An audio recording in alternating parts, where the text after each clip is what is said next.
Iran അമേരിക്കയ്ക്ക് കൊടുത്തിരിക്കുന്ന വലിയൊരു പണിയാണ് അമേരിക്കയുടെ ബേസ് ക്യാമ്പുകൾ ആക്രമിച്ചുകൊണ്ട് 21 സൈനികരെ വധിച്ചിരിക്കുന്നുവെന്ന റിപ്പോർട്ട് പുറത്തേക്ക് വിടുന്നത്. വലിയ നാണക്കേടാണ് അമേരിക്കയ്ക്ക് ഉണ്ടായിരിക്കുന്നത്. അമേരിക്കയ്ക്ക് വലിയ ആശ്വാസം പകരുന്ന രീതിയിലുള്ള ഒരു പ്രഖ്യാപനം ഇറാൻ പ്രസിഡന്റ് മസൂദ് പെസഷ്കിയാൻ നടത്തിയിരുന്നു എന്നുള്ളത് ഡൊണാൾഡ് ട്രംപ് വലിയ കാര്യമായി പറഞ്ഞതാണ്. അതായത് ഗൾഫ് രാജ്യങ്ങളോട് ഇറാൻ മാപ്പപേക്ഷിച്ചത് തന്നെ അധികനാൾ യുദ്ധം കൊണ്ടുപോകാൻ കഴിയില്ല.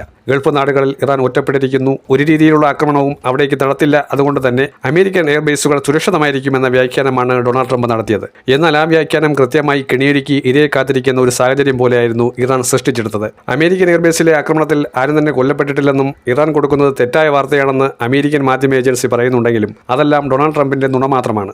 6 മാസം വേണമെങ്കിലും നിന്ന് പോരാടാൻ കെൽപ്പുള്ള രീതിയിൽ ഇറാന്റെ കയ്യിൽ ആയുധ സജ്ജീകരണങ്ങൾ ഉണ്ട് എന്നുള്ള കാര്യം കൂടി ഇറാൻ പ്രസിഡന്റ് മസൂദ് വളരെ വ്യക്തമായി പറഞ്ഞിരിക്കുകയാണ്. ഇറാനിൽ ഭരണമാറ്റം ഉണ്ടാകില്ല എന്നുള്ളത് മാത്രമല്ല, ഇറാന്റെ ശക്തമായ തിരിച്ചടിക്ക് മുൻപിൽ US-ന്റെയും അതുപോലെ ഇസ്രായേലിന്റെയും കണക്കൂട്ടലുകളെല്ലാം തെറ്റിയിരിക്കുന്നു എന്നുള്ളതാണ് യാഥാർത്ഥ്യം.